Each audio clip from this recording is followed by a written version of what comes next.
Dakter, kādi ir simptomi piena sēnītei?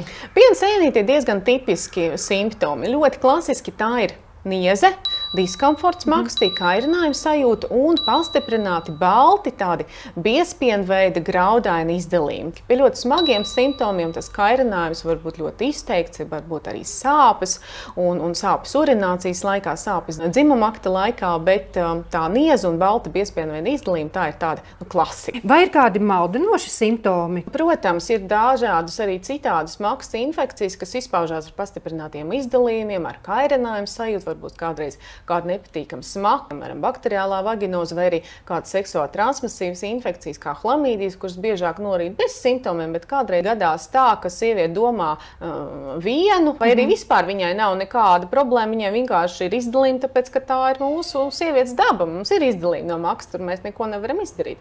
Bet sievietē liekas, ka tā ir piena sēnīte. Tā kā, protams, kādreiz domā vienu, bet beigās izrādās kaut kas cits, un tad ir nāk pie ārsta.